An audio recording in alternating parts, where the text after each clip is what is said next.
a last person. Sounds intriguing.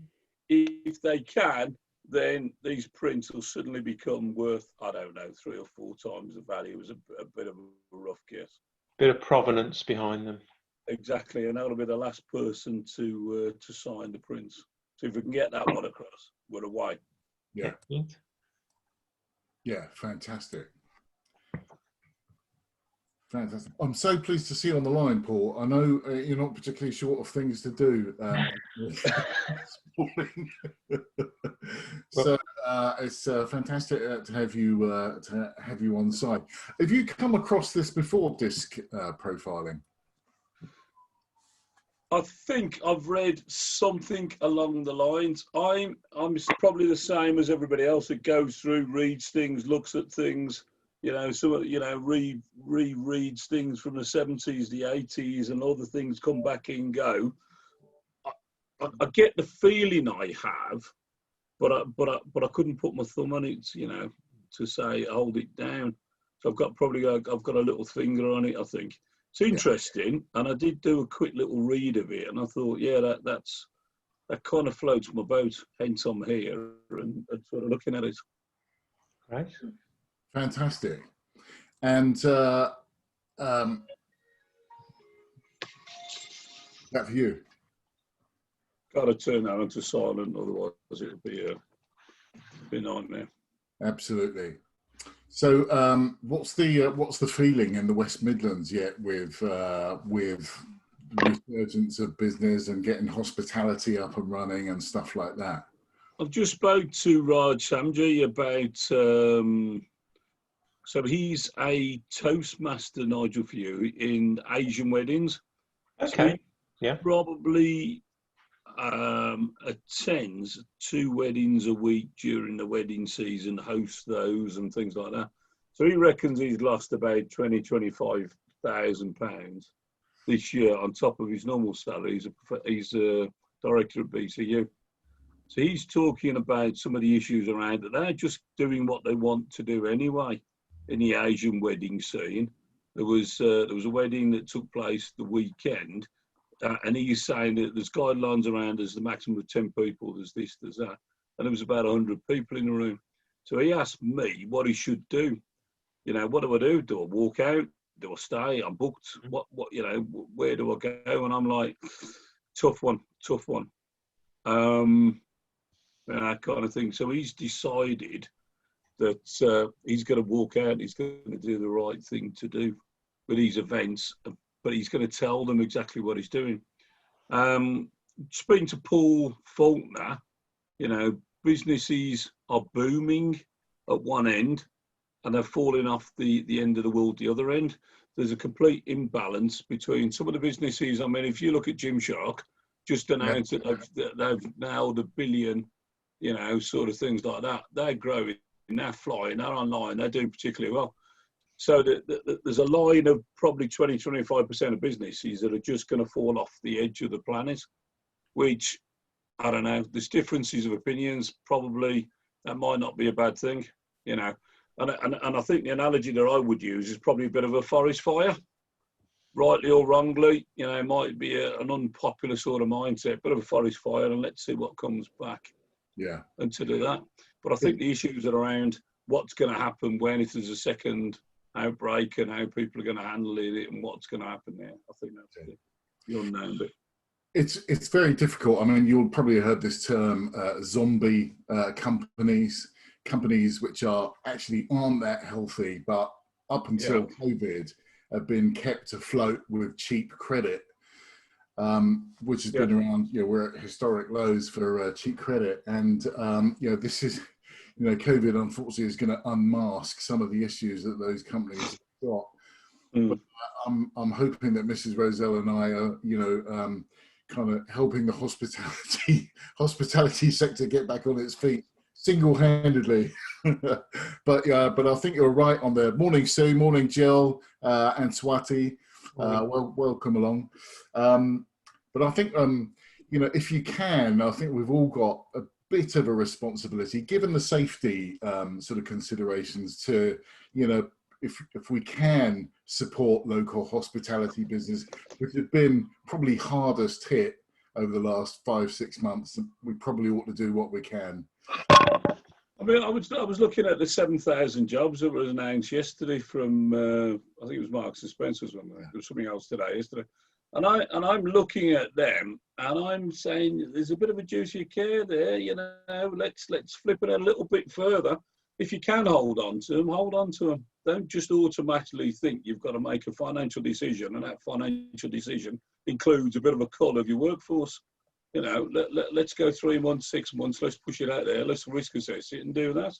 Yeah. So I'm meeting a couple of MPs Friday, talking about the very same thing. It's Jess Phillips and Stephen McCabe, 2 Labour ones, just talking about opportunities, what's happening in manufacturing and things like that around Birmingham and the Midlands. And my mindset's going to be around that. It is support, you know, about keeping jobs, retention of jobs, but it's also its growth. We've got to do, you know, these bounce back loans have been particularly good, but we've got to do more. You know, is 50,000 enough for some businesses? No, it's not, but we'll go there. Anyway, enough of me ranting on. Not at all. I think you'll find most of us are on the same page there. Okay. Good morning, everyone, and welcome along. We're getting a number of people just joining. I've just widened up my screen just a little bit, and is it Nigel? Are you letting them in? Morning, morning, Antonio. Good to see you. We're going to see an influx of people over the next minute or so. Morning, David Andrew. And Fanny, fantastic, great to join us. This is a subject which has really piqued people's interests. And when I was discussing with Nigel a couple of weeks ago, you know, disc profiling, and what does that really mean? Because we all come across, well, I'm guessing if you're certainly of a particular age, you come across Myers-Briggs and other sort of psychological techniques to sort of compartmentalize people, which you probably shouldn't do, but actually it's human behavior. We kind of naturally try to understand what other people are doing. If you're a people person like me, anyway, you do anyway. So this automatically sort of piques my interest when other ways of looking at the world come about. So it'll be really interesting, and I'm hoping this is interactive.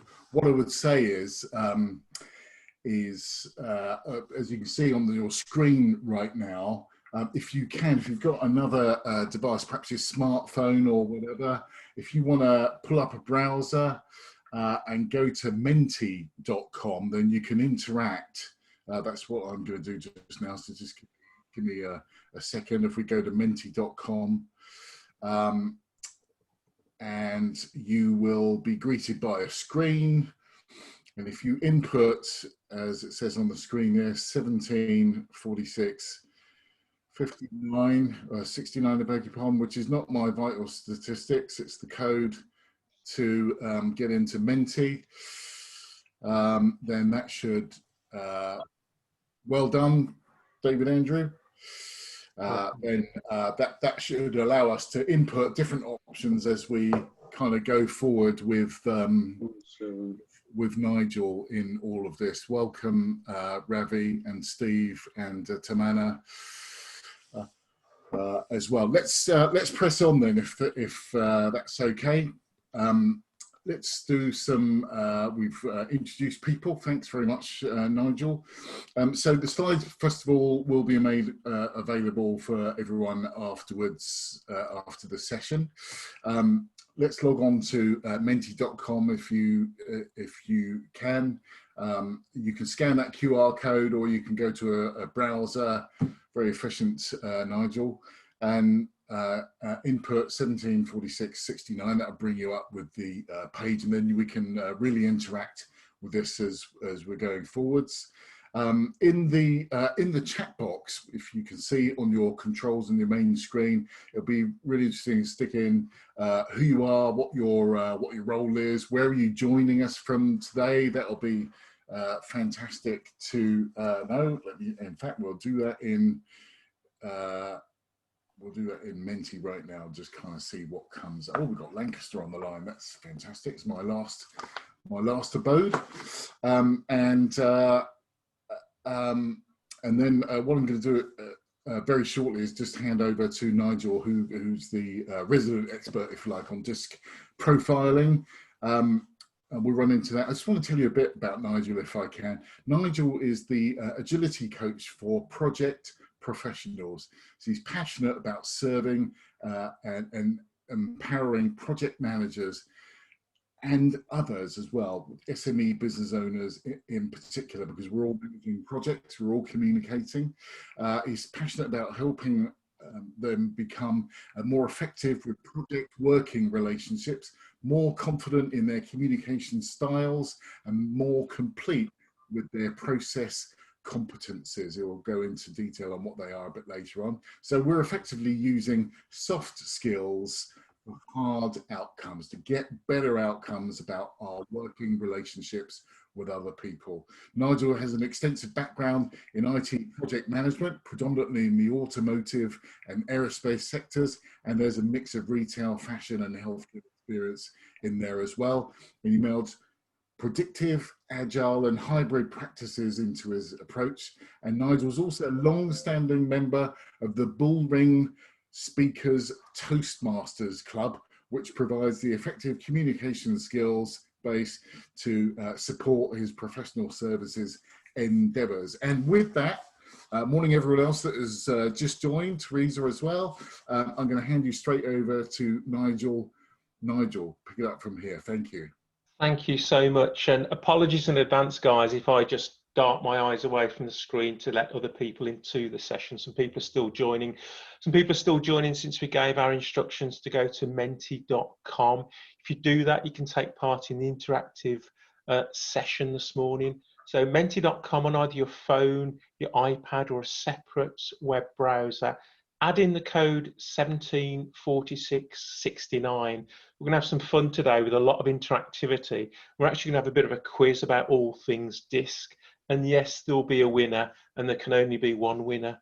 So to take part, please join in Menti. So I'll just give you a second then to go to menti.com, and the code is 174669. And thanks everyone so far who's put input into the session. This will make a lot more sense as we go through the rest of the presentation.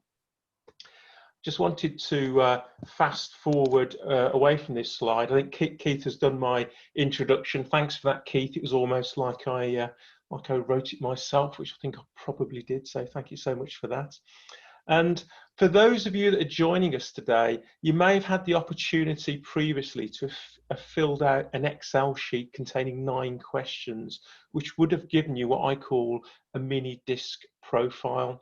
And if you have done that, you will have ended up on tab 3 with a little graph that looks something like that. If you have done that, absolutely great. In about 3 or 4 minutes, you're just going to need the score or the bar with the highest number on, and we'll come to that. For those of you that haven't done it, don't worry. There's a couple of questions I can ask you, which will enable us, for the purpose of this session, to identify what your dominant DISC score is. But first and foremost, I just want to go through a bit of agenda of what we're going to cover in the next 50 minutes or so. So I'm going to give a very brief introduction to myself. Just apologies 1 second. I'm just going to let somebody in. Apologies 1 second. I'll just give a brief introduction to myself. I'll go through what your DISC profile is, and we'll share it with everyone. It is going to be anonymous, but we'll see across our group this morning where everybody sits. I'll give a bit of history lesson on what DISC is all about and where it came from. Then we'll take a real deep dive into some of the real world examples of people that display the D, the I, the S and the C in the world around us. Very extreme examples just to try and bring it to life a little bit. We will have some reflective practice at the end where you get an opportunity to say how you're going to apply what you've learned. And then of course we'll have some questions.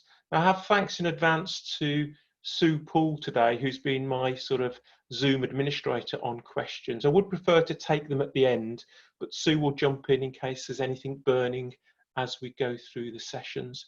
And the other thing to mention, and I think Richard's just joined us as well, please do go to menti.com and add in 174669, because you will be able to take part in the disc competition that we're going to be doing. Just a bit of fun to keep us all engaged and keep the energy levels up in the session we have today.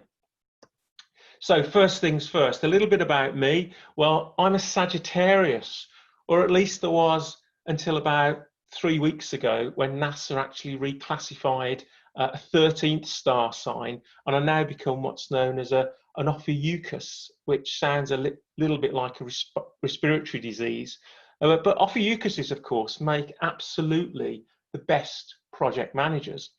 And my actual role and route into becoming a project manager was pretty much very accidental. Excuse me 1 second. It was pretty accidental. I started off at a very big paper round of learning in my formative years in the automotive industry. And with regularity, amazing regularity, I often parked ambulances at various stages throughout my projects to pick up all the numerous casualties along the way. So that decided for me that I needed to learn how to become a project manager more formally. So I did the Prince 2 and much later the Project Management Institute PMP certification. And in later years, I've complemented that with some formal coaching skills as well. And as Keith mentioned at the start, my forte is really around soft skills for hard outcomes. But I also just want to give a mention to a book that I've just read, great book called The Jelly Effect by a guy called Andy Bounds. Some of you may have heard of him. A great easy read for any of you that are interested in being better communicators, ability to present more effectively, to network. And it's, as I say, it's a really easy read, and I would recommend it if that's of any interest to you. So let's get back on the right screen again so I can move forward. So we're coming up now to the first Mentimeter question. So after this screen, I'm going to open it up for you to put your responses in, and it's a simple yes or no answer I'm looking for. A golden rule of life. I certainly have bound by this for many years of my life. Treat others how you want to be treated yourself. And the simple question I just want to ask you is that something that you agree with? So if you could just put your answers into Menti, that would be really great.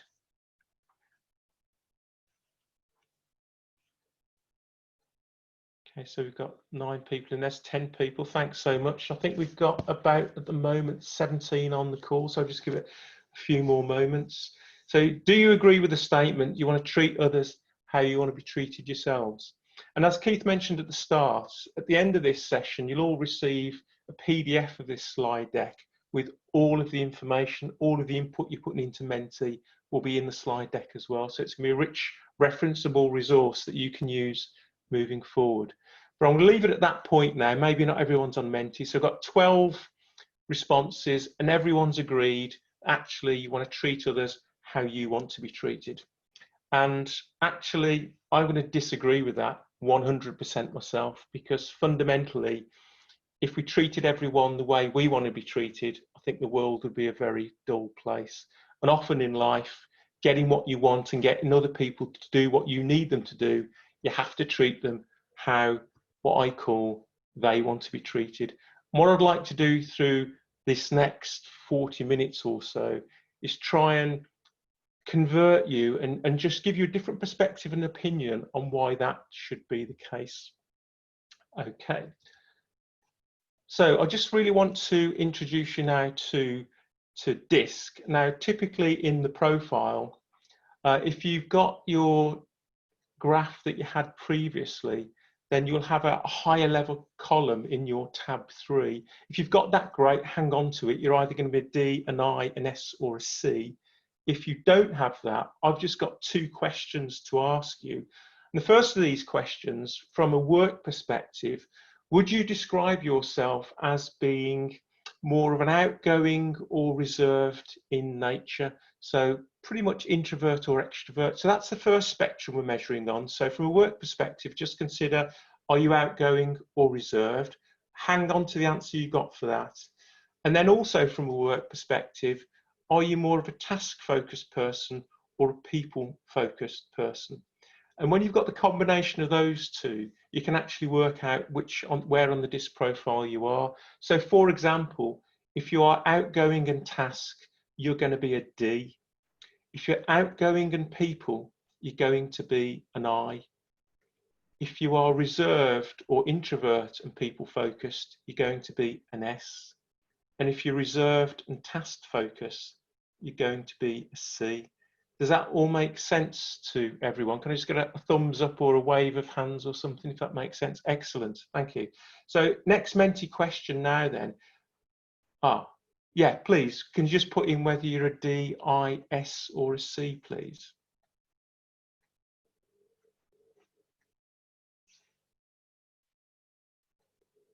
Okay. Excellent. And you would imagine actually across the whole population of the world, you'd probably find it 25% across the board, but actually isn't. D's are probably less than 20%, and we'll come on for some of those reasons in a moment. But typically speaking, it's around about 30 to 35 for the rest of them. So thanks for sharing that. And the reason I asked you what your role was at the start of the session is that typically we find leaders are D's, salespeople are I's. We find that carers and people in support organisations are typically S's, and those that work in more technical functions tend to be C's, but not exclusive. I'm just taking extremes in all of this, but thank you for sharing that information there. I just want to give you a little bit of history on DISC.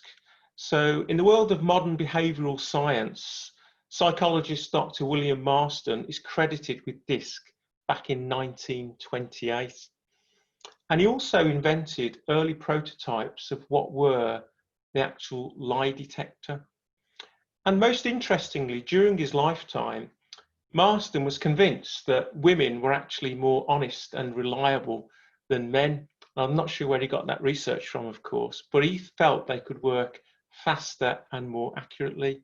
And as such, he championed causes of women of the day, and is often credited with the DC Comics superhero Wonder Woman. So if you remember, he was a psychologist for the lie detector and Wonder Woman. We may have a question coming up on that in just a moment. But before I do carry on, I just want to issue a bit of a health warning about things like DISC. And I think the same is also true of other things like Myers-Briggs and also SDI. What we're doing here today is not a test. There is no right or wrong. It's just a profile. No one's been put or positioned in a box at all. And for the purpose of our high-level dive today, I am, as I mentioned, going to talk at extreme ends in order to highlight some of the things you may notice about yourself and other people, and try and bring those examples to bring them to life for you. And what I'm really offering here is a taste to whet your appetites. I mean, this stuff I'm going through here usually takes a day or more to go through. So please, accept the fact that we're going to go through this at a fair pace. So let's talk about the styles then. So in the introductory promotional material for this, I asked the question, are you a commander? Are you a cheerleader? Are you a carer? Or are you a critical thinker? And typically speaking, with the introversion and extroversion extremes and the task and people, you have the Ds. These are the guys, the commanders, okay? They are very task focused. They cut to the chase. They get to the point and they move at a fast pace. Success for them is all about getting results. And very often in working relationship, the people element can really fall to the wayside just at the expense of getting things done. Now the I's are the cheerleaders. They're the secret persuaders in an organization. They're very people focused. And because of that, and moving away from the task, they can often get really distracted, very optimistic. They start loads of things and not necessarily complete all of them. And the S's are typically the carers. These guys are typically self-sacrificial at times. They don't necessarily feel the need to be the center of attention and often seek and support others to provide stability and harmony. In relationships, they may not say what's on their mind very often, which can often be frustrating for the more outgoing and extrovert types. They will work hard at avoiding conflict and seek win-win situations. But where they feel they will step in is where they feel a vulnerable person or family member is being attacked. So with S's, do not mistake kindness for weakness. The biggest section of people that actually use a lot of passive aggressive tendencies and, you know, an element of being a little bit stubborn. Onto the C's and the critical thinkers. Again, because these guys are introverted and task focused, they can come across as a bit clinical or aloof or standoffish, of course, and they like time to reflect, to consider what they're doing, and make great effort to make sure that they're correct and the quality of what they do is really high. Very often this group of people will choose being right over being happy. So I will go into all these styles in a bit more detail as we progress through, but I just wanted to summarize a little bit. So where you've got the people above into the extrovert line, it's all about fast-paced, big picture. D's and I's want headlines, they want pictures, they want bullet points. The guys below the line, the C's and the S's, they really slow the pace down a bit. They need time to reflect. They like detail, they like written words, they're less verbal people. And then when you take the task orientation, it's about the work element, it's about getting stuff done. And from the people perspective, it's all about feelings and emotions. So again, just to go back to my history as a project manager in the automotive industry, I worked for Rover and BMW and Ford and General Motors for many years, big task focused organizations. The people element was very often forgotten at the expense of getting the job done. And I was always trying to put the people element in because people deliver projects. And it wasn't until I'd recently done my coaching study that I recognized, again, this soft skills for hard outcomes, that people are at the heart of what projects actually need to deliver. So if I could just have a show of thumbs or a wave from everyone, is this all making sense at the moment? Is everyone with me and on the same page? Excellent. We're going to go for a quiz now. So I just want to, for anyone that was late joining us, if you could please just go to menti.com on your phone or your iPad. I'll just get the code back for you. And I need you to go to menti.com and 174669 is the number to enter, 174669. And you'll get a chance to put your own name in, or you will be given an alias for the quiz. It's just a bit of fun. We've got several questions as we go through the next half an hour or so, and let's make a start.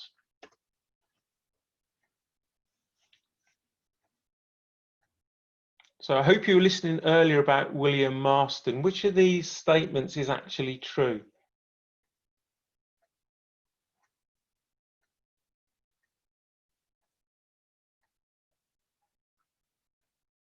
Okay. So I hope most people realise that Batman wasn't in there, neither was Supergirl. I'm not actually sure what the fib fabricator was, but well done to those that got Psychologist, Lie Detector and Wonder Woman. And we'll just see who's managed to take an early lead. So it looks like, I think you get points for getting the answer right, and you also get points for answering it in the fastest time. So well done to yourself, Jill. No doubt you're going to be under a little bit of pressure from the rest of the guys as the rest of the competition arises. So I want to talk a little bit more then about the D style. Okay, so Ds are all about drive, they're about delegation, they're decisive, they're demanding, they're doers, and they're disruptors. They're extremely competitive. As I said before, it's all about headlines, not storylines. It's come with a solution, not a problem. Now, does any of that sound familiar with any of the guys that you've worked with, either in business or in organizations where you've seen that style of personality at play?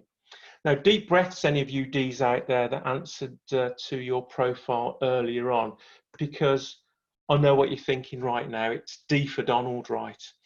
Characterized very much by the ready, fire, aim mentality. We'll ask all the questions later. Let's just get on and do stuff. Other real world examples would include people like Margaret Thatcher, and from the world of Hollywood, Sylvester Stallone, De Niro, Tom Cruise, alpha males that know exactly not only what they want, but also how they're going to get it. Pretty uncompromising. And as I say, they know what they want and how they'll get it. Now, they're also change agents, but they can also become secret agents. So this is more like it for D's, really. You know, the name's Bond, James Bond, and I can imagine any of you D's out there feeling pretty smug now. But actually, James Bond's got us more in common with Donald Trump than we actually think. So what is it that makes Bond a D? Well, this guy's impetuous, he's courageous, he's not easily discouraged. He excels in emergencies. He's a very rash decision maker, and work is all-consuming, and very often is highly unlikely to apologise to anybody. So what's the fuel of a D style? Well, fundamentally, it's all about competition and result. It's all about the bottom line. They're motivated by power and authority. And if that's their motivation, what actually is their fear? Well, their key fear is actually failure or being taken advantage of. And if you see in the world of Trump, okay, he actually goes on the offensive a lot to make sure people don't take advantage of him. And he's very, very quick to keep defending himself on all counts. So, and the same, of course, is true for Bond in the Hollywood style too.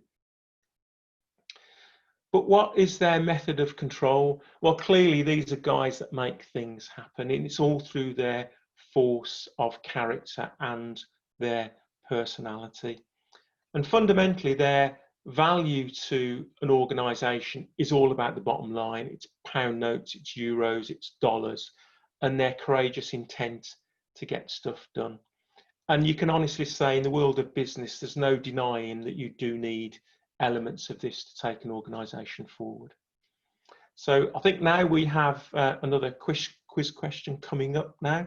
So if you're all poised on Menti, see if we can knock Jill off the podium here.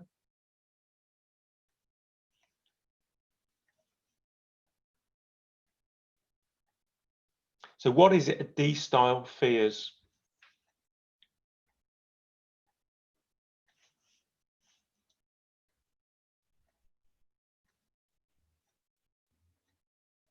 Okay, yeah. So failure, absolute massive, being taken advantage of. Being ignored, not so much really, neither offending others. In fact, for any C's and S's out there in the community, particularly with D's and I's, you can afford to be quite blunt with your language.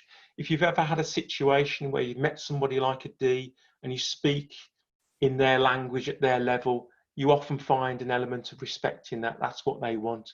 Very often they don't want to be seen that they're a pushover or anything else. They like to have that stuff come back. So congratulations to those of you that got that correct. I'd like now to just take, in a similar fashion, a deeper look at all of the I's out there. And I's, well, frankly, it's all about you, and don't we all know it? It's glass is half full, and for the most part, you have a cheery and positive disposition. You're always smiling, and I's are very impulsive, they're inspirational, highly interactive, and interesting people. And it goes beyond that. They can also be impressionable and imaginative, but on occasion can become irksome and irritating. And they get all of their energy from people. So whereas the D's get all their energy from the focus on the task and getting the job done, for the I, it's all about people. Now, for I's, they can be very playful. They want fun and adventure in what they do, and they can easily get distracted, like I mentioned earlier. So typically, high I's have got a tendency to procrastinate more than most of the other styles. And changing their mind is commonplace. So again, in the work environment, if you've come across any people you consider to be high I's, these would be traits that you would see in their behaviour. And, you know, classically, they will start loads of things and finish none of them. And as we'll come on to discover, this will absolutely do the C's heading. The C's are all about getting a task done, getting it done correctly. Got a bunch of I's, don't even know what they're doing. They start loads of things, don't finish any of them. So you do get this conflict. And we'll be talking about what that looks like in some of the future slides. And just as a few examples on this, again, from the world of Hollywood, people like Will Smith, and again from Hollywood, not James Bond, but Austin Powers, you know. At the extreme ends of I's, you've got real drama queens. And again, if you relate to some individuals in your organization like that. Now, if you take Austin Powers, clearly very positive, charming and optimistic, but hell, undisciplined at the same time, the real opposite side to Bond, who's all about getting the job done. So what is it that fuels these guys? Well, I've touched on it already. It's all about popularity and fun. It's about being noticed. If you're going to reward these guys, do it publicly. That's exactly what they want. It's not for everyone. It's certainly not for your S's and your C's, but for your I's, that's exactly what they want. And what is it they fear the most? Well, it's actually the polar opposite of what motivates them. So pretty much rejection or loss of popularity. Okay, so the order of the day for these guys is they really want to be liked, and the more public it is, as I say, the better for that. And their method of control, the I's are, I mentioned before, the secret persuaders in an organisation. They're very persuasive individuals. If it's the D's that are coming up with, this is where the organisation is going. Just excuse me a second while I just admit someone through. If the D's are the people that know where the organisation is going, the D's are, the I's are the people that get everybody on board, the people that will put the arm around your shoulder, socially distanced of course, and say, you can do this. They're the guys that whip up the enthusiasm within an organisation to say, we can make this happen. And their real, just get on the right screen, their value to an organisation is their positivity and enthusiasm. But as I mentioned earlier, an extreme of enthusiasm and positivity can also be too much of a strength, can become a little bit of a weakness, and it can, for some of the other three styles, become a little irksome and irritating. So I think now, after going through what the I's are, I've got another quiz question lined up for you.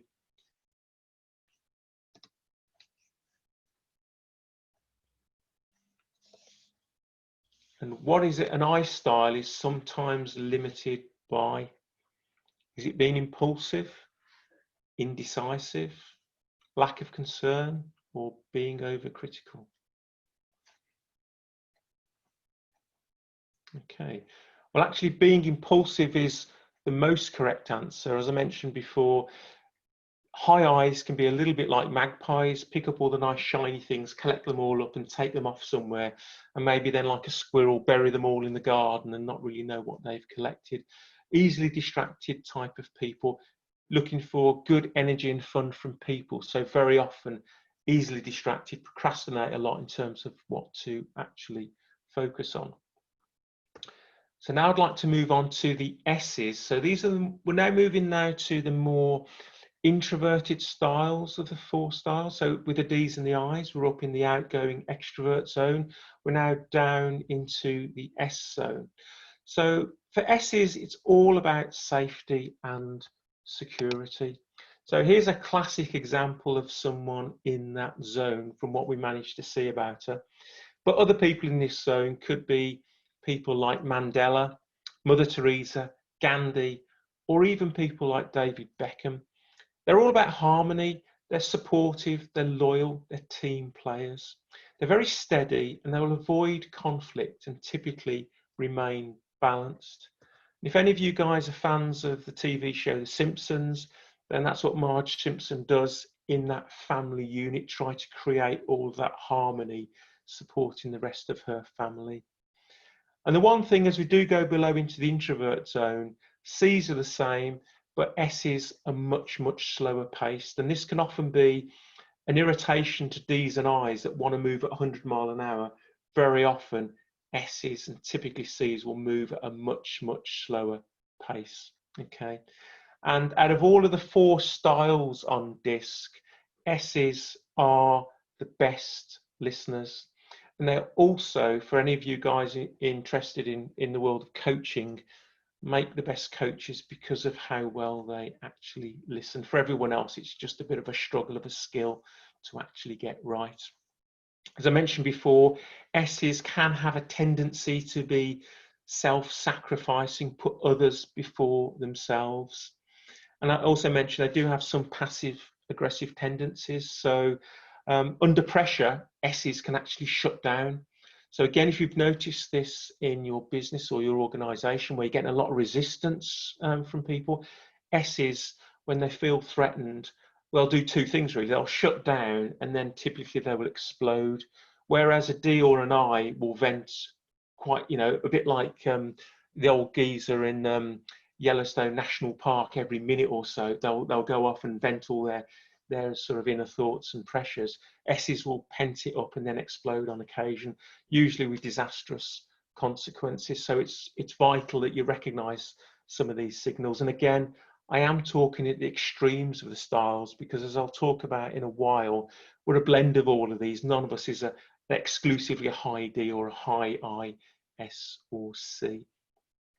So a meltdown and pent up expression of emotions can be commonplace for S's if they're not managed correctly. And with an S, again, because they're more reserved, as with an I who likes all the praise and attention, and pretty much you can't get a word in when an I is talking. With an S, sometimes difficult to get a word out of them. Okay, so very shy and reserved, so need more time and attention to actually allow them to express themselves. So again, in the same fashion as with the other styles, what's their fuel? Well, again, they're looking for that harmony and security.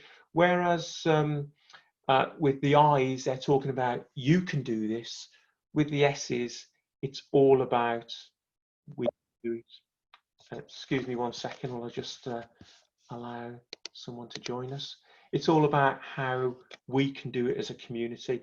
And the S's in an organization are the one group of people, if you're instigating business change, these are the guys you need to get on board, because the S's are more resistant to change than any of the other styles in an organization. Get these guys on board. These are the guys that will do the work. Okay, the D's will set the direction, the compass direction. The I's will whip up everyone's enthusiasm and positivity. The S's will make it work. And as we come on to the C's in just a moment, the C's are the police of the organisation. They'll make sure it's done right. But the fuels for the S's right now is all around harmony and security. And excuse me, I'll just get back onto my correct page again. So what is it that an S actually fears? Well, it's no surprise that if harmony and security are massive for them, any fear for them is loss of that. And if you think about what's been going on with COVID and the Black Swan event, everyone's been thrown into a different environment. People have been on furlough, been displaced, probably at risk maybe of losing their job. S's in that community will probably be feeling it more than most. And again, some of the people I've been working with in a coaching perspective that have been on furlough have just been almost left to their own devices by their employers, have not been involved in anything, not been kept updated. So they're feeling quite vulnerable. And as I mentioned before, S's change is massive and you have to give them a lot of time to come to terms with it. And like all of the other 3 styles, of course, you need to make them part of that process. But if you're a high D trying to push through business change and you want to do it at 100 mile an hour, you've got to take into account how your S's in your organisation are going to handle that and how you as a D need to message that to them. So I just want to move on now to their method of control of an S in an organisation. These are the guys that will get the work done. They'll take it down to a pace which is good for them. They want to consider all the detail, but actually They are probably the most reliable people in your organisation. They will make sure that the work gets done. They are the completer finishers of your organisation. For anyone familiar with the Belbin team roles, these are the guys that actually get the work done. And in terms of their value to an organisation, pretty much they are the team players. Okay, get these guys on board and things will happen. And they're also the diplomats. As I mentioned before, conflict is something that they actually shy away from. So for them, they won't engage in big situations. As I mentioned before, they'll tend to probably go within themselves. So if you've got a high D trying to have a conflict situation with an S, the S will probably shrink like a violet and then explode like a geyser at some point in the future. So again, just something to watch out for there.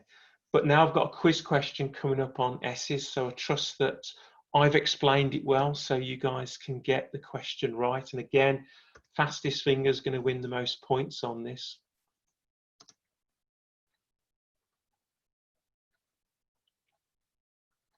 So what is it an S style needs from others?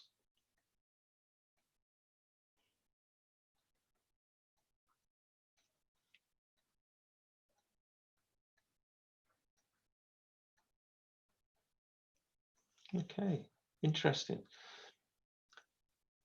The concentrate on the task, as we'll find out in a moment, is more of a trait of the C style.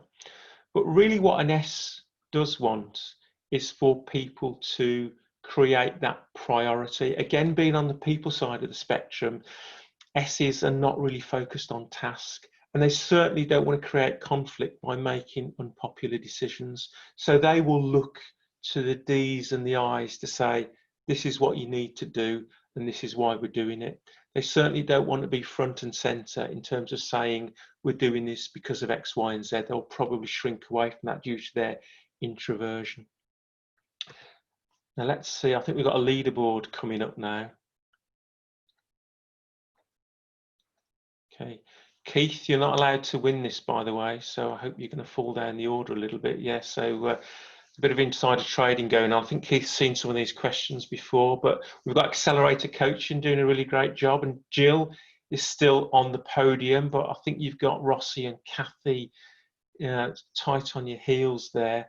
And I know, Richard, you were quite late to the party, but thank you for joining in on Menti for this contest. I hope you're finding it's a little bit of fun, adding a bit more of energy and interaction to the session that we're doing.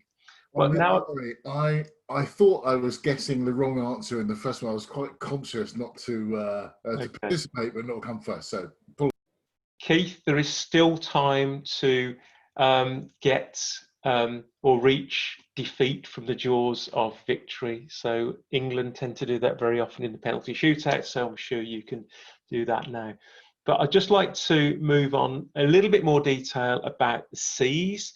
Now for C's, it's all about accuracy. They're both your quality control and the quality assurance of your organisation. They'll make sure it's done properly. So the S's will make sure the work's done. The C's will make sure it's done properly. And as I mentioned before, C's or high C's would rather be right rather than happy. They want to be efficient and they're very cautious. They're competent, consistent and compliant. And that very often means that C's will go by the book. So if you've got your auditors or finance or accounting people, these type of guys suited to the role will tend to have an element of C about them. But one of the things that they can often suffer from is paralysis by analysis. It's overwhelmed by so much stuff going on. And there's some really great company in the C camp.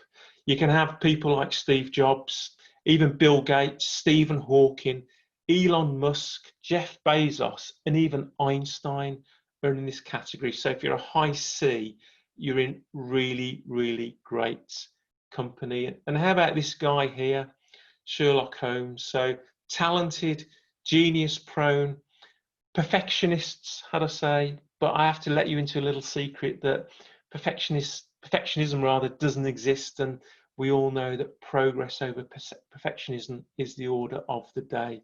But these guys are very organized, they're very detail orientated, they're very analytical and very structured. So it comes as no surprise that their fuel is all about accuracy and quality. And this is in direct polarization, of course, to I's, where it's all about fun and adventure. Don't want the small talk, don't want the detail, want the big picture, want the dream and all the rest of it. And you can get some conflicting styles, which I'll talk on in just a moment. So all about quality and precision. And the things which high C's fear, and you can see this if anyone's ever seen any of the biographies or films on Steve Jobs, the one thing he didn't like was criticism. Okay, so you can't question what it is he's doing. And I think clearly with Jobs there was a bit of D in there as well. If you're going to go to a C and criticize them, one tip: have plenty of evidence, because they're going to ask for it. If you said you haven't done this particularly well, they're going to say, you need to tell me why and when. And the other thing a C won't want is that conflict. And again, this is mainly due to the introvert nature of the person. They're not out there. They're not necessarily as verbal as a D or an I. So they won't want to be drawn out into open space. And very often, high Ds and high Is can sometimes take advantage of some of these more introvert tendencies of both S's and C's to sort of fuel their own things for themselves. But it's mindful to be to understand how C's and S's work, because as I said at the start of the session, you really should be looking to treat people the way they want to be treated in order to get what you want out of the work that you need doing, either for your project or your organization. And the method of control for C's is all by the book, basically. If it's not in the book, we're not doing it.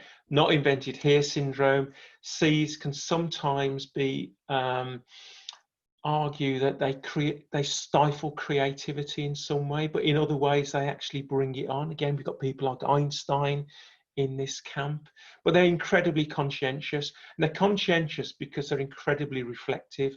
And to be reflective, they need that time and space to be able to devote to their task. So where you've got a D, which is also task focused, want everything done at 100 miles an hour, a C is not going to work at 100 miles an hour. And actually, by forcing a C to work fast, you're actually working towards failure, because they want the quality and precision. But on occasion, what the C's really need to recognize is that things like perfectionism doesn't exist, and actually good is good enough. So get that standard and quality of work definition well defined.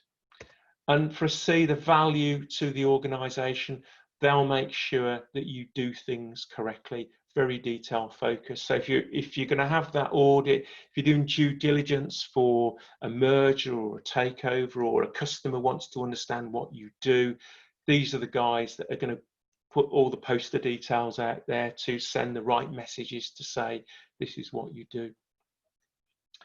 And so with that in mind, I've got another quiz question coming up, all about C's.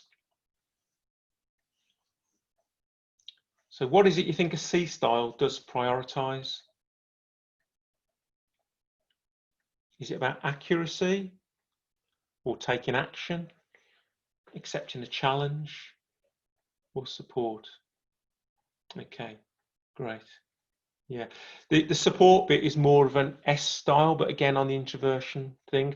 Taking action is more of a D style, but actually a great one there. I'm glad that nobody got the accepting the challenge, because being an introvert, most C's are going to sort of blend into the curtains or into the shadows. It's going to be the D's that are probably going to take the challenge forward, because I like that sort of competitive element.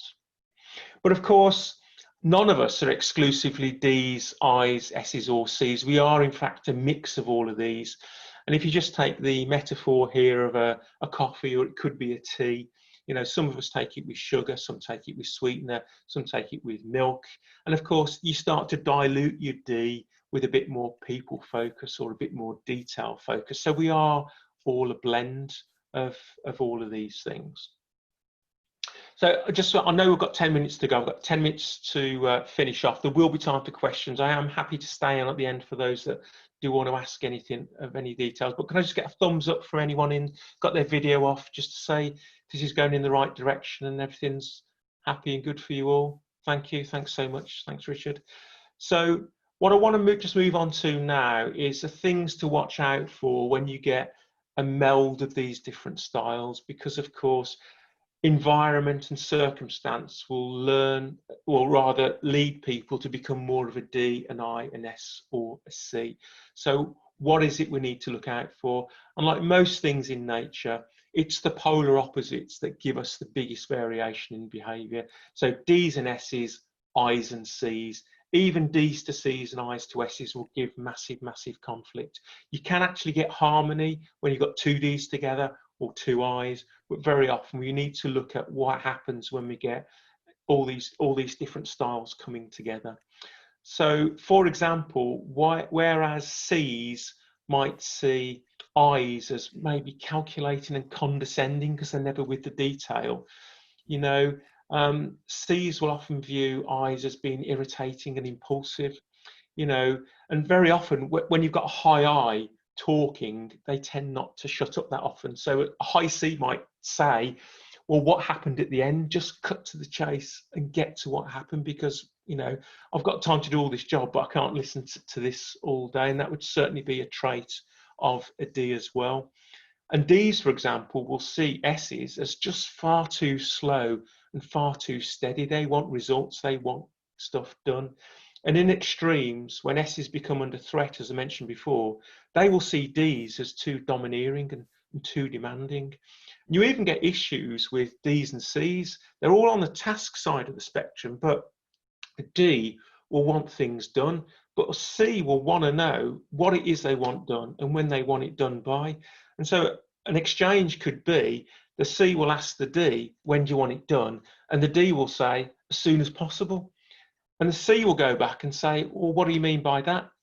And the D will think, excuse the French, well, you're taking the piss. As soon as possible is right now. But as soon as possible to a C could be a week on Tuesday. So it's all about expectation and agreement. You've really got to set that contract for what needs to happen. And for a C, of course, it's about doing it right. So they need to know that information. And if it isn't right, all the D's going to say is do it again. And again, that can create conflict just on that task side of that part of the equation. And as I mentioned before, a great tip for C's and S's, you can actually be quite blunt with D's and I's, because that's the domain they live in. They're all fast-paced, big picture, and therefore you can say things that possibly you wouldn't think you could say to them because you've got your own rules about how you work, but actually sometimes they might respect that. And maybe something for the D's and I's to consider is when you do recognise and talk to C's and S's, just think about the way they work and what works best for them, then message appropriately. So typically for C's and S's, they will like the written word. For C's, the more the better. For S's, they will want instruction too. But if you're going to communicate to D's and I's, just do bullet points. That's all they want. Pictures are better than words for these guys.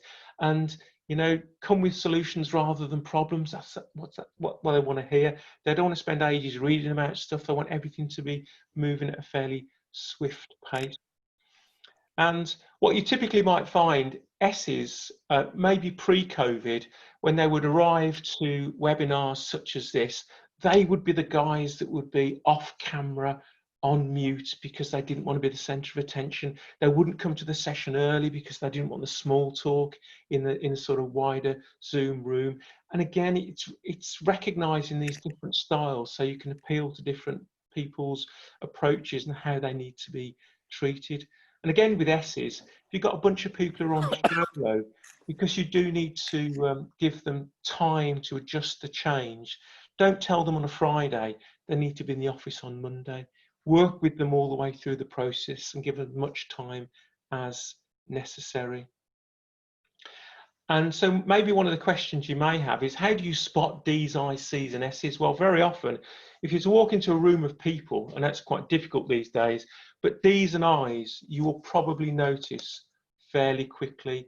These are the guys that are going to be fairly vocal.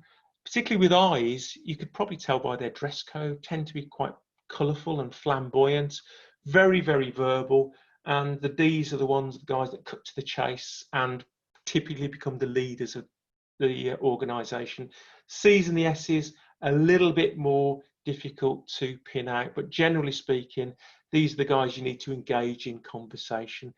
And through conversation and by asking questions, if you've got an inkling, they're more towards analytical or structure, you can say they're a C, or more about the people focus, they're more towards the S, persuasion. And of course, there are profiles which we've been through this morning which can help determine some of these things as well. So a final question, penultimate question here, and it's really about, you guys have met me for the last hour or so. What do you think my high level DISC style is from what you've seen and learned from me today?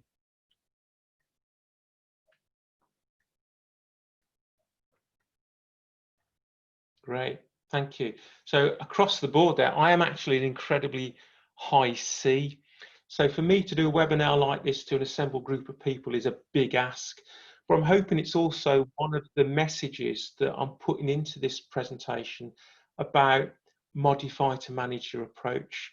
I need to come across to you guys, not as a C, but in everything I've done today, I need to be a D, an I, an S, and a C to get those messages across to you. So thank you for doing that, and thank you also for the majority of you thinking that I'm on the people spectrum, because one of my personal goals over the last 12 to 18 months is to become less task focused and more people focused. So that's a great vote of confidence there. So thank you for that. And I think we've got just the penultimate leaderboard. This is time for you to throw it now, Keith, which it looks like you're doing quite successfully. And I think we've got accelerator coaching. Jill's still on the podium. We've got Pingu now coming up into third position. Ravi, it's still a chance for you to get on there, sir. And Kathy, you're not too far behind. So it's all looking pretty good. So the final question, I think, is going to sort out, it's nothing to do with DISC or anything to do with coaching. And let's see how we get on with this particular one, just for a bit of fun at the end of the session.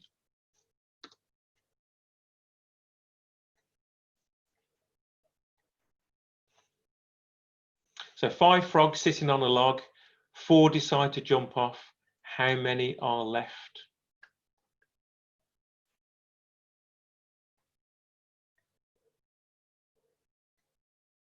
Excellent. Okay. So some of you got the answer right. So I don't know if someone who answered 5 just wants to unmute and explain to the rest of the group why that's the correct answer. I can do that, Nigel. Hi, Ravi. Hi, good morning, everyone. The key part for me was 4 decide to jump off. They took a decision, but do they implement a decision or not makes a difference. Nothing says, yes, they decided and they implemented the decision. That's why 5 are still remaining. Absolutely right. Just because anybody decides to do something, action is intent. Action, what makes it happen at the end of the day. So it's just a bit of a cryptic one. It's a bit of a riddle in that sense, and it's almost like a metaphor for the whole of this session in a way, because you'll take away, I trust, lots of great learning and self-awareness from what we've been through today. And apologies, by the way, for running slightly late right now. I am going to speed it up in just a moment, but action cures fear. Action makes a difference. So if there is one takeaway beyond everything else you've seen today, please take that with you. But I think it's important now to see who's on the top step of the podium. And okay, Ravi, I think you're going to be in contention here, sir. But it looks like we've got accelerator coaching. So I don't know. Well done there. If you could just unmute yourself and maybe show your video and just give us a quick wave or a hi. Teresa, no surprise, no surprise. Well done to you. Well done. Am I muted? I'm sat in the garden, so I'm being a bit naughty. Well, I'm a high trying to have fun in the sun. well, I can tell you in the Midlands, it's raining and it's pretty grim, so it's great to see you outside. Thanks so much for winning that. I'll tell you what your prize is in just a second, but thanks everyone for taking part in this. And essentially, the winners today, I run a coaching practice, so part of my offering to the first 3 contestants. So if you can please message Sue Poole in chat if you're first, second or third.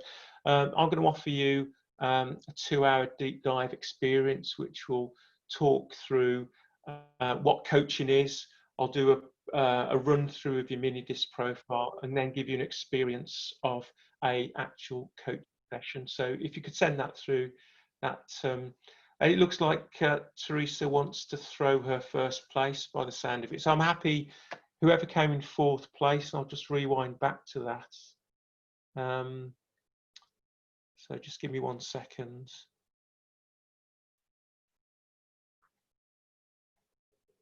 So we've got Pingu, I think. So Ravi, Jill and Pingu. I'll just make a note of that. If you could just send a note to Sue, I will get some details out to you. So thank you for taking part in that. Just going to fast forward a little bit more. Just wanted to give you a little bit of a flavour of what the full disc profile is.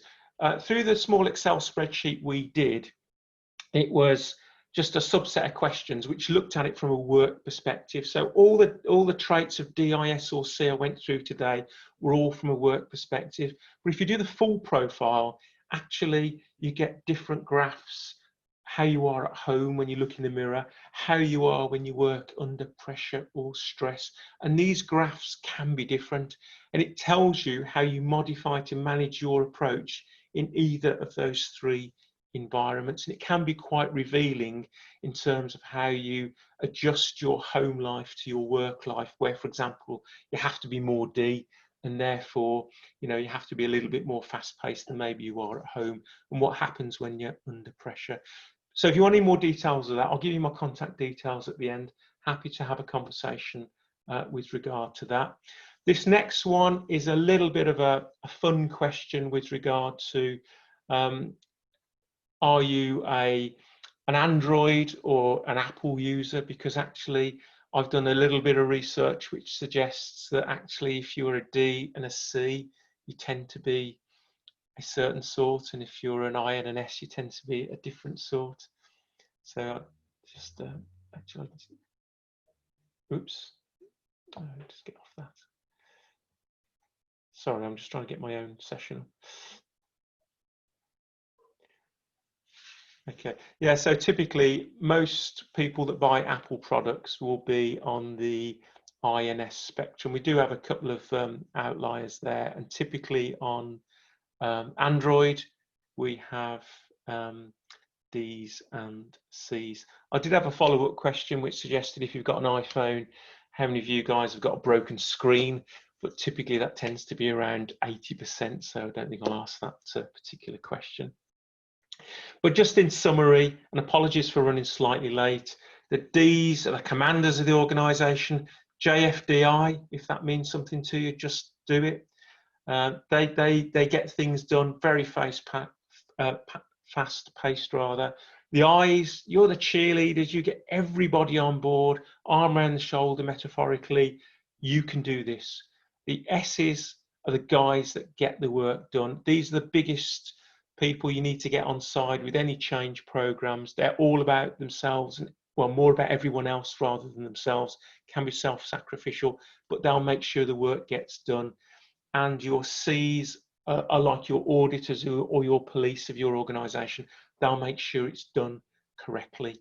Okay, and so what I'm expecting the key takeaways from our session today is that in some way I've helped you raise your self-awareness about some styles, characteristics and traits that you see in yourself, and also seeing those of others around you, and also probably shared some tips and strategies about actually how you can modify to manage your approach to meet that person, to get the best for what you need for your business outcome.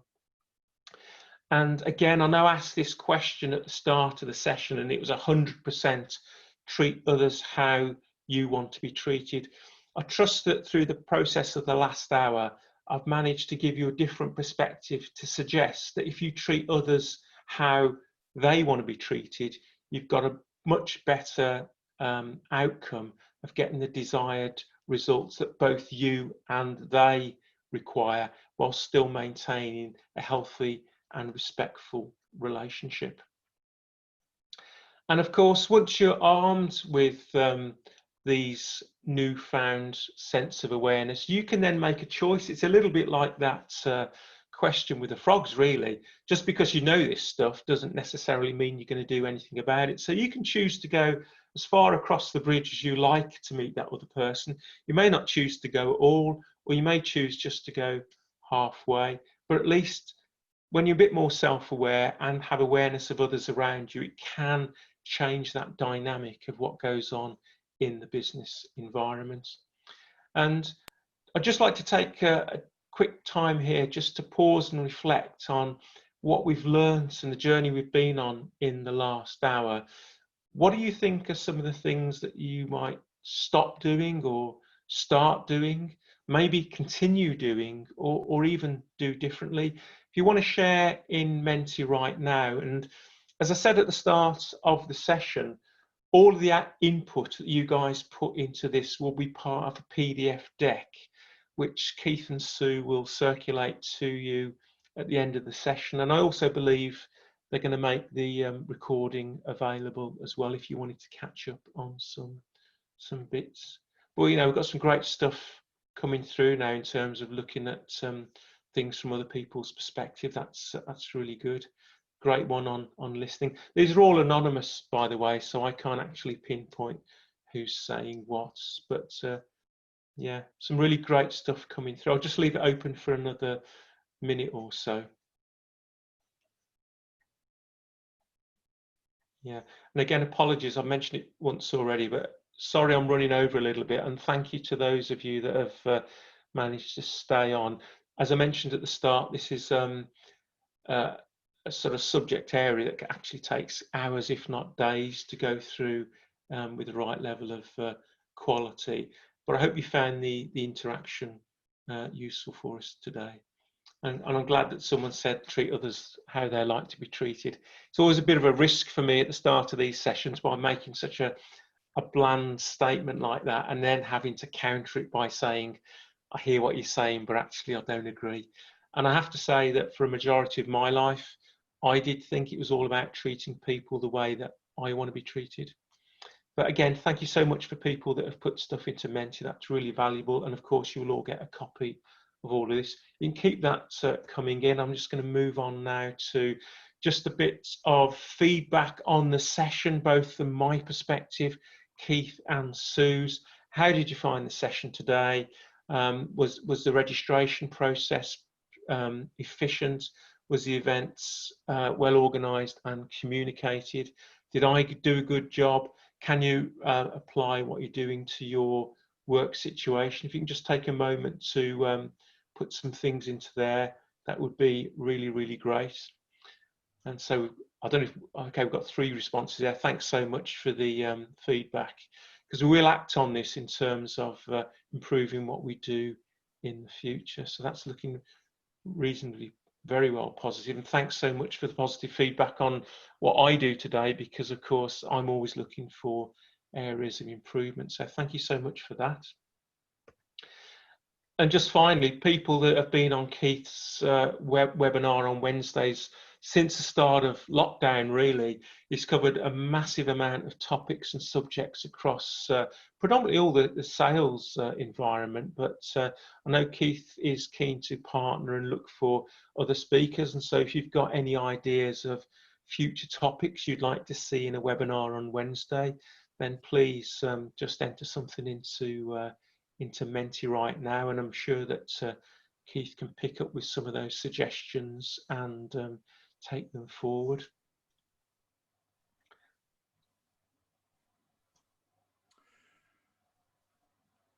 And just Nigel, if I may, just in case, thank you so much for today. I know you got 1 or 2 other things in mind.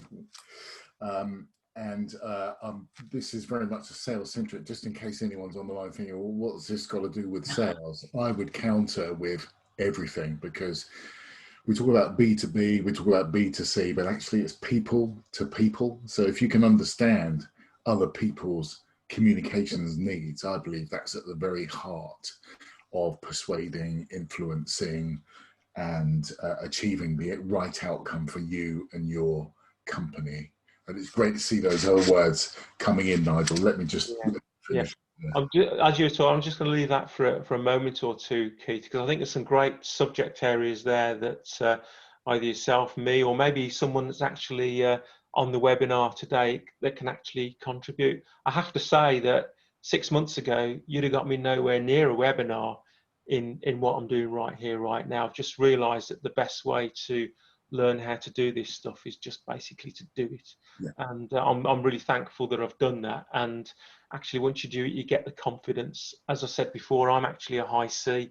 I'm an introvert. This sort of stuff is not natural to me, but I've recognised that to connect with the different styles of people around me, I've got to start to move more towards those type of individuals. So thank you so much for that input. We'll take that on board, and again, you will get that information afterwards. For any of you out there that want, for those of you that did do the mini disc profile and just wanted some feedback with a no obligation complimentary conversation about what your particular profile suggests, then you can contact me there at nigel@nigelsmith.coach, or on LinkedIn, or on that telephone number. Happy to do that. If you want more details about the full profile, happy to do that as well. I've got Ravi, Pingu and Jill's details, I think, about the follow-on coaching. If you're up for that, that's absolutely fine. You can check out also what I do at my website there at nigelsmith.coach. And what I want to do at this point is just apologise for the slight overrun. I am happy to take questions, and I just want to pass back to Keith at this point. Thank you very much. Have we got the well, first of all, Nigel, thank you so much for that. That was absolutely revealing, and I have come across DISC before in a cursory sense of the word, but you really dived down into some detail. Thanks so much for that. Can I just ask for a bit of a virtual round of applause for Nigel, because he's, I can assure you, well outside of his comfort zone. Thank you. And thank you for taking action. Action cures fear. So I'm really pleased to have you sort of, I hesitate to call it a program, but anyway, come on the Wednesday webinar and really give of your time and of yourself, and step outside of your comfort zone. So thanks for that. You're welcome.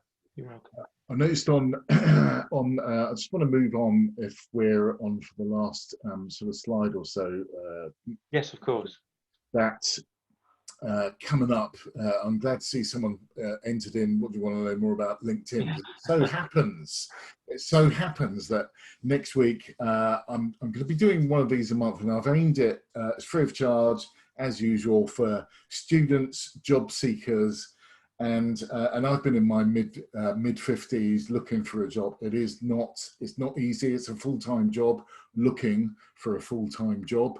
So if you want to come on next week's LinkedIn, even if you think you know your way around the system, you will pick up something in terms of more expertise, perhaps building out your profile. So this is about brilliant basics. You're very welcome to join us for that as well. If you've registered for today, you'll automatically receive a follow-up email with a link to access the recording, and I'll be doing that mid-afternoon this afternoon. You can follow me on Eventbrite, and every time I post up a new event, you'll be amongst the first to know about it and can register. And then finally, Nigel, if we can just move on to the next slide. Just a really big thank you. May I also just kind of gently point out the Thriving Sales podcast that I co-present with my colleague Niraj Kapoor. We are almost 1,000 downloads. We're in 900 and something or other just this week, which is really exciting. You know, it's a combination of sales hints and tips with wellness.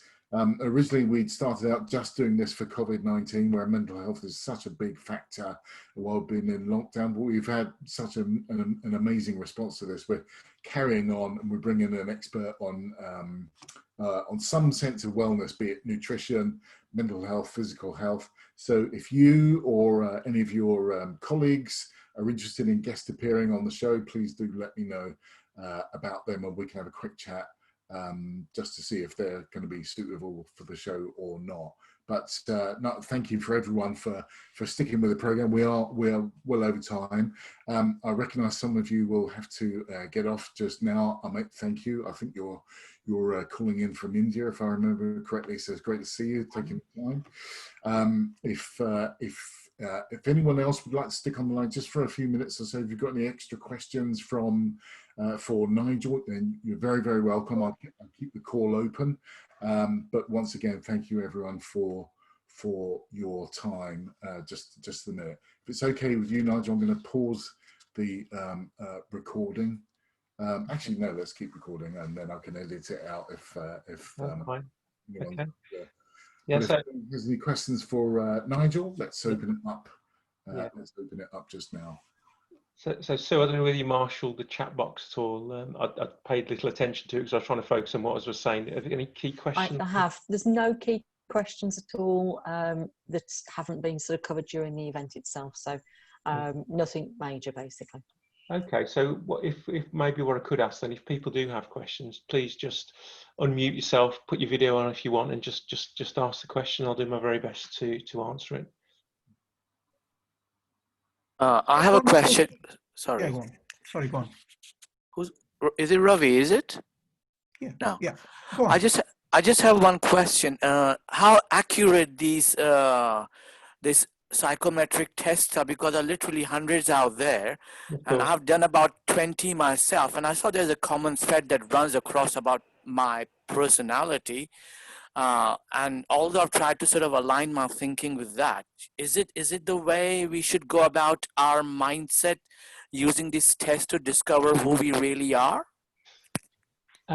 Thanks for that question, David. What I would say, and I did say it at the start, it's not a test. It doesn't define you. It shouldn't put you in a box.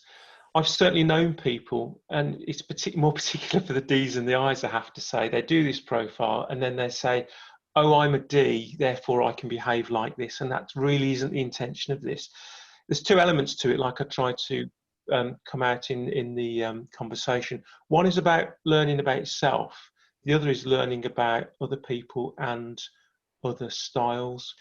And it's really, and it is also environmental and contextual with what's going on around you. But it does get down to your more default preferences, the way, if you were to revert to type, what you'd more naturally be like. And I think, you know, there is overlap. You talked about the different styles. There's clearly Myers-Briggs, there's clearly SDI, you know, there's insights, there's all sorts of things, and the ones that deal with colours, they all do very, very similar things. And if you recall, David, I put up, we spoke about our disc today from a work context, and then I said for the full profile, there's one at home and there's one when you're under stress. The home one, the one when you're at home looking in the mirror, is the profile that's unlikely to change through your life unless you go through significant life change, maybe redundancy or loss of a loved one or some other massive event that sort of changed you. That will change. The one that's likely to change the most is the one in the work environment, because of course, in this day and age, not only can we all expect to have more jobs before we actually retire, but we can actually expect to have more careers, and careers are very different. And what you tend to find is when people go into new jobs, their disc profile is a little bit all over the place because they're trying to be all things to all men. Now, the most natural thing from the home to the work style graph is if those graphs are absolutely the same, then you're exactly the same genuine, authentic person. And the person you are at home is doing exactly the right job that you're doing. So did that answer your question, David? Yeah, thank you, Nigel, because as I say, I've done a lot of these tests, and I know that I have changed quite a lot over the last 10 years. Like you just said, you know, when big things happen in your life, you sort of reevaluate your own personality, your own thought process, yourself as a person. And without just trying to fit into every box, I've tried to discover myself as a person, which I'm beginning to like very much. So that's a good thing. Thank you. Yeah, no problem. And just to add to that, I said earlier on that I'm a high C, okay, and I recognise I wanted to move more to the people spectrum. So I've made a lot of effort in doing this sort of thing. You'd expect me to be a lot more conversational, be more of an I, and but still with the quality of what I want to do. So I'm melding those two together. Yeah, because I knew you for a long time now, and I knew when I first met you. Now today I see you, so it really thrills me to actually see what you're doing, and I find you as a very, very knowledgeable person and a very deep thinker. And I think now you're articulating yourself so well, you know, by going to the Toastmasters and everything. I said, wow, what a transformation. So I'm really, really happy to see what's been happening. Thank you. Thank you, David. And that is being that proverbial frog, actually not just deciding, but actually jumping off the log, as it were. Thank you. Any other questions at all? Yeah, I was asking about the comparison between Myers-Briggs and the DISC profile that I remember learning growing in the start point of the career. And as I think you already covered some part of it with a mention from David, there are a lot of similarities between this personality profiling.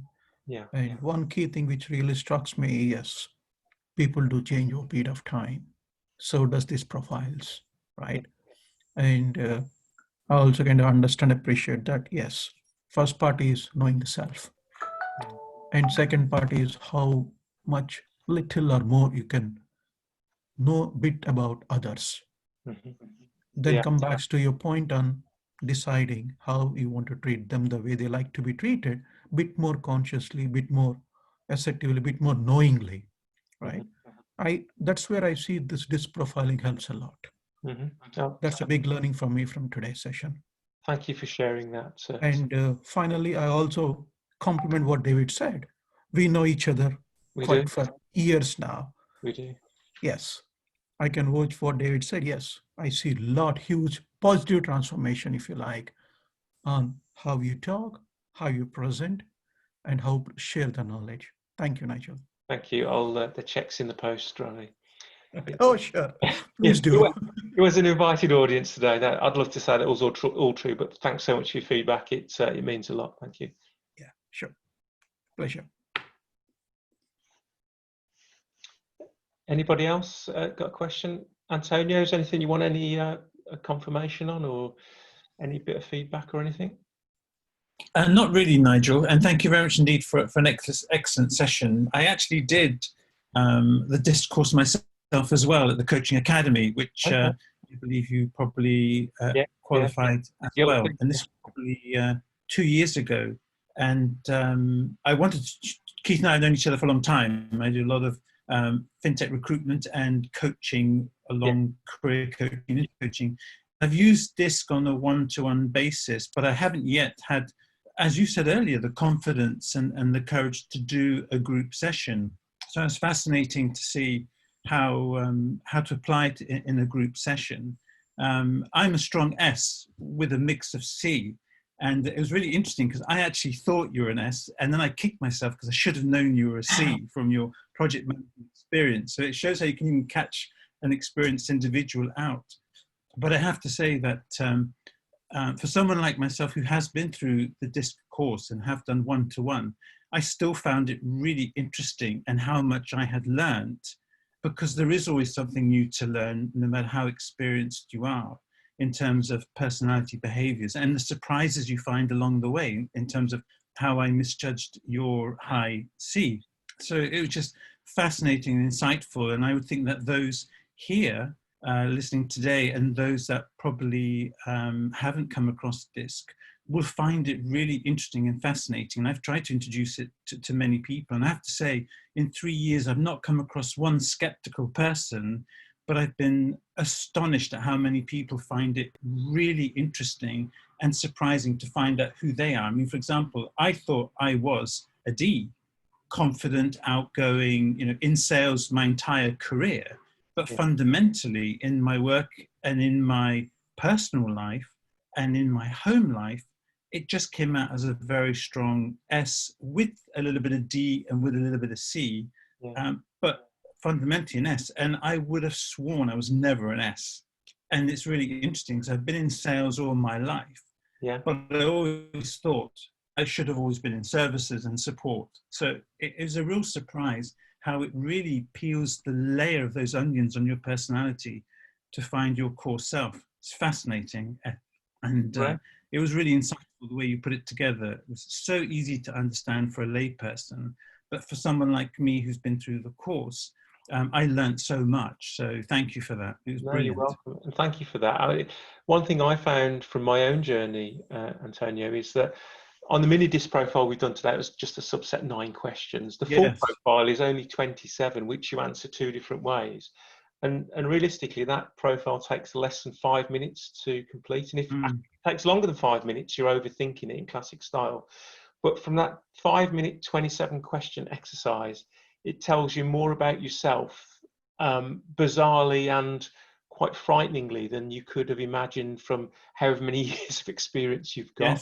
It's quite a sobering thought when that happens. And of course, we touched on Myers-Briggs and SDI and insights and stuff. They're all the same, work in a very, very similar fashion. It's all based on, introversion, extroversion, and task and people to some degree. But it's really clever the way these things do come together. And as I've said, the sort of home graph one probably stays with you for a majority of your life, barring big change. The one that changes a lot, and I guess in your case, Antonio, with people that are looking different careers, that's the one that can flex. And there's some interesting profiles which, if you've got all your markers above the line, it can tend to suggest that you're trying to be all things to all men and try and cover all bases. Or if it's all below the line, you're tending to be a bit insecure and know not which way to turn. So there's useful indicators that can actually just raise awareness for that individual where they are at any point in life. So but thank you for that feedback. Thank you. You're very welcome. That's Thank you. Thanks, everyone. Shame on me. I should have mentioned this about 20 minutes ago, but thank you also. Huge thanks to Sue for making this happen in a really effective way. I don't know if anyone's noticed, regulars on the call, but we don't get nearly as many complaints about not being able to access it, and that's because Sue has an enormous broom that she uses to follow me around with virtually and sweep up because I'm a high eye, which means details just pass me by, and I've only discovered that about myself for the last in the last couple of weeks I've been speaking to Nigel about this. So again, thank you for that. I want to start winding up now.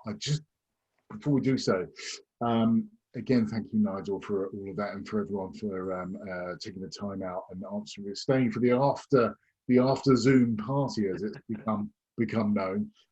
I am reminded, seeing Steve Dobbs come up on the screen earlier on, I'm reminded of that story, if anyone knows the story around him arguing with his engineers about when the iPod was in its inception. He wanted to get to any tune, any one of 1,000 tunes, within 3 clicks. That constant argument around you've got to make this happen, and this is that obsessive sort of attention to detail. And he was creative as well. He's creative that he didn't really create the market as such, because the Walkman had done that 20 years prior, but he certainly did for the iPad, and he used that sort of denting the universe type force, as it's become known. And it really did remind me of that mindset. And I'm sure if anyone that's been working more than 10 years, which with greatest respect, most of us have, we've come across people like that. So that really brought it to life. Thank you ever so much, Nigel. No, you're now, welcome. unless there's anything else, I'm going to wind it up now. But Nigel, can you just remind us your email address, just in case anyone Yeah. And as I mentioned at the start, all the slides you've seen, complete with all of the input everyone's put into Menti, we're part of a PDF that'll get sent out to everyone. So that's fine. So the telephone number, my LinkedIn profile, website, and email. If you want to reach out, more than happy to do that, and it'd be great to converse with you in the future on those sort of things. And thank you for staying on for what is a bit of a 50% overrun on the session. I really apologise. There was a lot of information, but I'm glad everybody got some value for it. If people have got questions that we haven't been able to answer during this session, then please just contact me. I'm more than happy to provide a response. I guess, Keith, as part of this session saving, you're going to save the chat and anything relevant out of it, share as well, I guess.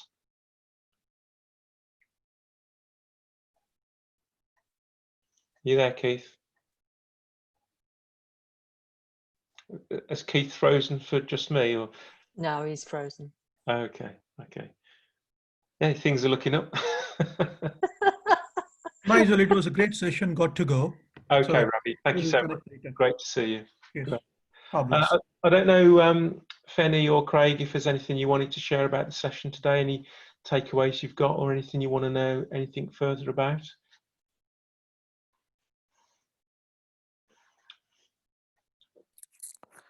Nigel, I'll have to go now. Thank you so much, and I'll speak to you soon. Thanks, David. Bye. Bye. Bye. Thank you, David. So I'll just take silence as agreement. I think what I might do with yourself, Antonio, is link up with you. It seems we've been on a similar journey and got similar niches. I would. Excuse me 1 second. Keith's just trying to give me a call. I do apologise. Sure. Hello, Keith. But my power went and it disconnected me. Keith's lost some power. Okay, so no worries. I've still got the session open. I'll leave it open when everyone drops off so that we can do the cut then, if that's okay. Okay, I think it will have stopped recording, but apologies about that. I'll let you carry on and I'll see if I can get back into the call. Okay, no worries. I'll leave it open, but thanks for letting me know. Cheers Keith. Thanks, Mike.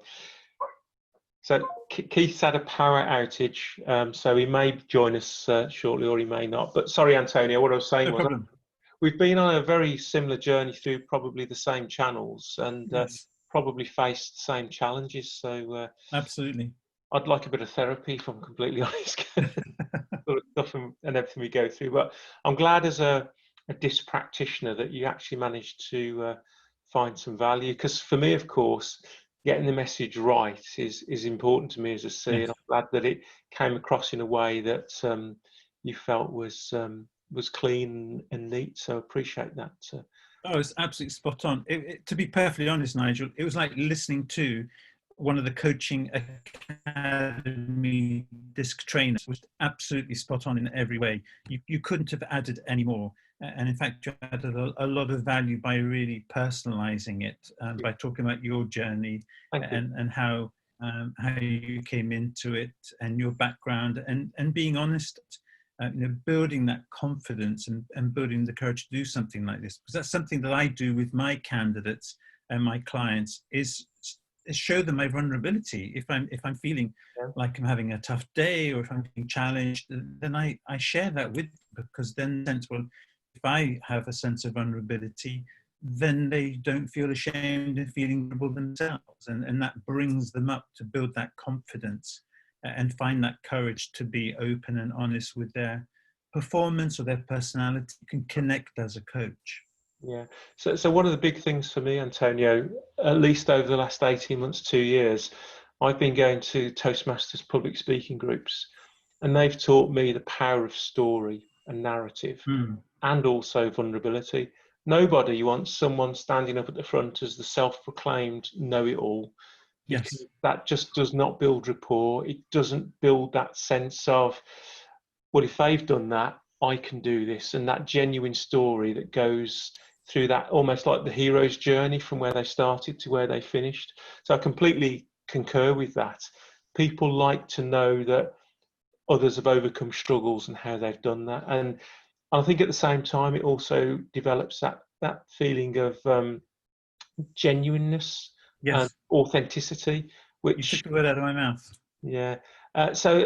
Fantastic. So for me, coaching plus project management plus Toastmasters is my triad of things which keep me honest and get me to get my tribe of people around me. Again, in Steve Jobs' talk, surround yourself with really great people, because Yes. it enables you to raise your own game. And I can fully endorse that, because there's equally a bunch of people that want to drag you back down again as well, and those are the people that fundamentally you need to let go of, really. And Yes, I learned exactly. the hard way doing that, Antonio. It is very, very hard. There are toxic relationships, not just in personal relationships, but in work relationships. And they're the ones that are very, very hard to let go of, because you think at some point you will need these people because they've been there always around you in some form of support or friendship or a beer down the pub. But you don't realize that it's toxic and you have to cut that tie. You've got to let it go. Definitely. Otherwise, it will just cause you more harm. It's like a nail. It'll just keep getting rusty if it's not put to good use. It's either to hold something together, or you just pull it out, throw it away, and put in a new nail. Yeah. And actually, you've just given a great example of other things that Toastmasters taught me about, not just stories, but the metaphors, and the way you explain things through different mechanisms, like the frogs on a log type. Yes. And it brings it to life in a different way that people can actually relate to, which I think is quite good. And yeah, completely. I mean, for me, role models have always been various sports stars, the likes of the Michael Jordans, but I'm always fascinated to listen to people like, you mentioned Sylvester Stallone and Arnold Schwarzenegger. When you listen to them talk, and Dwayne Johnson's the same, The Rock, they never talk about how successful they have been. They talk about how poor or how hard they had to struggle, and what drove them and what gave them that energy and drive and determination. And they still come across incredibly humble and blessed that they achieved that success, but it wasn't achieved without incredible grit, determination and hard work. And they always share the lessons of that hard work, as opposed to sharing the lessons of how they've enjoyed their success. They rarely talk about, in fact, they're quite ashamed about the huge success they've achieved in a sense. They rarely talk about it.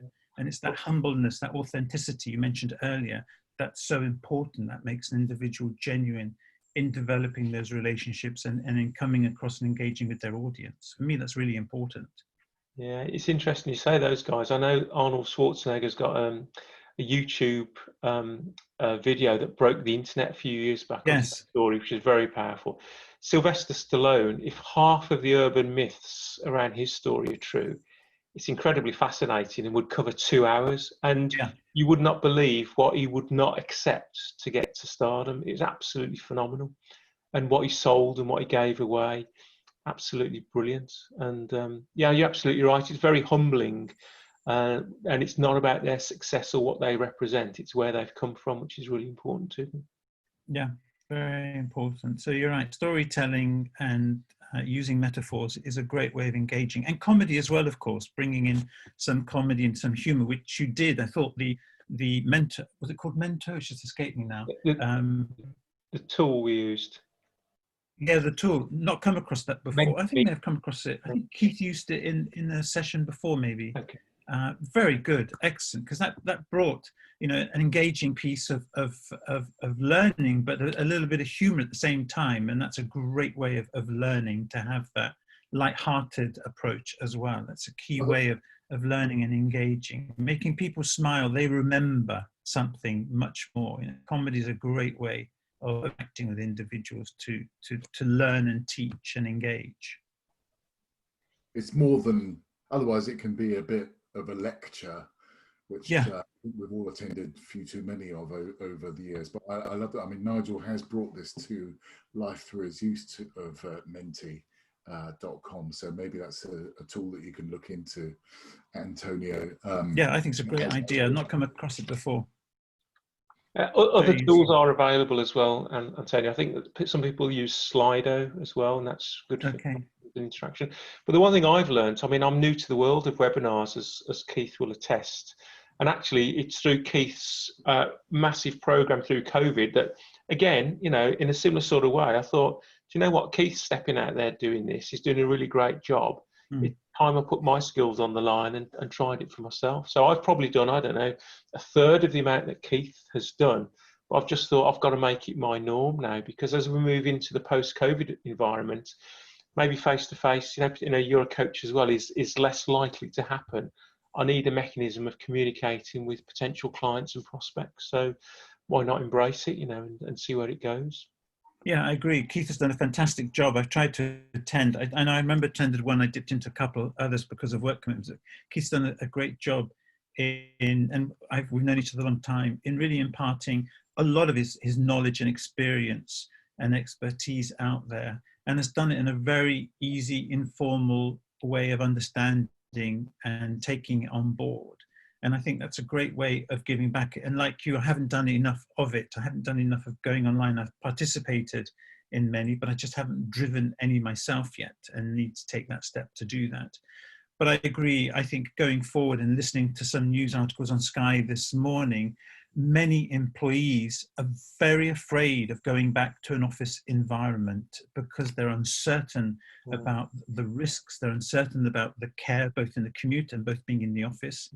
And there was one chap who was in Reading being interviewed, and he said that his manager said to him, if you want to come to the office, you can come. If you want to work from home, you can work from home. And he was commuting into London, and I know what that's like because I lived in Reading for many years. And he said something really, really interesting. And he said, I spent a lot of time and money going through my education, going through university, blood and tears to get my dream job, to go to London and work in London. And then I had disappointment. And the disappointment he meant was that he lost control of his life. Suddenly work consumed him, the commute consumed him, his life, he was no longer in control because it was all about work, commute, work, commute. And now that he's at home and working from home, not only is he much more productive, he also has control over his life again. And he said the likelihood of him going back to the office and commuting every day again not only puts the fear of God in him, but he probably won't do it again because he'll lose control of his life. And that was really interesting because that was something I think I thought of when I talked to a lot of my candidates who are going through a crisis or looking for a new role, but I hadn't actually picked on. I've always talked about controlling your career, but never controlling your life. And I thought it was a really interesting piece of insight into how people want to now take control of their lives, because I think we're in a sea change of people appreciating a quality of life, time with family, and taking control, because otherwise in 5-10 years time, we're going to end up where we were 5-10 years ago, where people were being sick, ill, stressed, and mental health through work. And that's not right. No. Well, in fact, the Japanese have a word for it, of course, where, because Toyota, I think, were found guilty of literally working an employee to death, and the word is hiroshi. Yeah, a friend of mine is a partner in Deloitte in Brindley Place in Birmingham, and they've got 800 people, space allocation for 800 people in their offices in Brindley Place. And in the gradual program to open the space up for those that want to come back and use the office, they have a booking system, as you would expect. 34, but on the first day, 34 people had booked in, yes, I'd like a space, please. And one person showed up.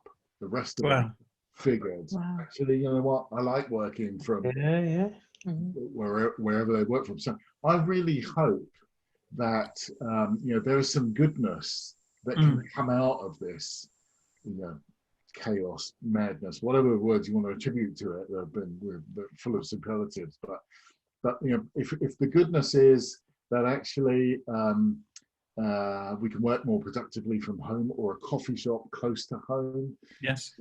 Then and I used to live in Guildford in Surrey, and I drove to Canary Wharf pretty much every work day for 20 years without realizing what I was doing. Yes, exactly. Vanishing. If anyone can relate to that. And but I remember, and I really am going over time now, but anyway, I remember just after 9/11, and Antonio, I'm sure you remember that period. Yes, I do. Just after 9/11, I got a call on my way home. I promised my son, who was 6 years old at the time, I promised my son I would go there to watch his 3 o'clock kickoff when he was at his school, and driving around Hyde Park Corner, which was on my way to the office. And I got a call from my boss saying, we've had a call from a potential client. I need you to come to a meeting this afternoon. And I made the decision to say, actually, no, I promised my son, gave him my word that I would be there for a 3 o'clock kickoff. And I remember my boss, who I now would know to be in the D bracket, Yes. go back there again. who won't tell you what he said, but he didn't necessarily agree with my decision. But the client, the potential client that we were going to see was Lehman Brothers, and look what happened to them. So I'm really glad I didn't bother, upsetting my family life to go to go and see them. But, Exactly right. No, it's true, and I know that was a punishing commute by car. We just become brainwashed in doing it. We just don't realize how much time we spent on that commute, and we just build it into our lives. And suddenly people are finding so much time not commuting that they can use for their own well-being or family and such like. So I do think that there will be some sort of mini revolution. I was listening to the head of people, global head of people for PricewaterhouseCoopers 2 weeks ago, was being interviewed by Sky. And she said that they were very, very surprised how productivity had increased, having everybody working from home. I think they have a 22,000 workforce, something like that. And she said, look, whilst it works, it works. And if there's a point we can get people back in the office, we'll get people back in the office, but we're not going to change it for the time being. But from September, if I remember correctly, they were opening up their offices to those who want to go back to the office. And about 1,400 had applied to go back to the office, which was fine. But what she found surprising from a straw poll they did was that the majority of people who were happy to work from home were those over the age of 34, 35. The majority who wanted to work in an office environment were the millennials. It was the 18 to 30-year-olds, which I was surprised because they want that interaction of a one-to-one, which is, these are the digital online generation with Snapchat, WhatsApp, and YouTube, Instagram, and everything, and yet they miss the interaction of one-to-one in a working environment. And that was another surprising thing that came out of this crisis, this juxtapositioning and this extreme of personalities that you mentioned earlier, Nigel. That the young kids that I always think want to be online and not socialize, actually in that work environment, they need that socializing piece, which was really interesting. Because we now do have, don't we, 5 or 6 generations in the workplace. There's some before baby boomers, I don't know if they're called Victorians, but there's one before that. But all the way, and there's something I think that's surpassed millennials now. I'm not sure what the term is, but you've got all this range of different people with different expectations about work. And then you've got this thing which actually has been a catalyst, COVID, in a sense, hasn't it? Because it's created so much change in a short amount of time that no amount of legislation or regulation would have ever got anywhere near. No. And it's just thrown it all upside down, and we're just picking up the pieces and working out what's best for us. But I totally concur with what you're saying. Everything becomes habit forming in life, isn't it? So, Keith, I guess you were on, automatic control when you were driving into London every day and every night. It's just, that's what you need to do and just get into that zone. And then when you've got that time free, it's got so much time to reflect and do different things, and to just realise sometimes what you were doing in that effect. And you sometimes have to just think on it to realise the journey you'd taken. Yeah, absolutely. Times. I mustn't take up any more of your time, gentlemen, and your colleague, is it Suzanne? It is, yeah. I hope you're not finding this boring. No, not at all. It's quite interesting too. I totally agree that people have just seen a totally different side of life since all of this has happened. So, and hopefully changes for the better along that way as well. Yeah. Well, nice to have met you, Antonio. I will reach out to you on LinkedIn. I'm sure there's a follow-on conversation we can have, having trod the same path and continue to do so. And thank you for your input today, and I'm glad you found it a good use of your time. Very much so. Great pleasure to meet you, and love to connect and keep in contact. Thank you for your time. Take care. Tony, great to see you again. Take care. Thank you, Suzanne. Thank you, Keith. Great to see you. Take care. Have a great day, people. All the best. Bye-bye. All the best. Ciao. Bye-bye. Do you need me now, Keith, at all, or shall I head off and you two finish up?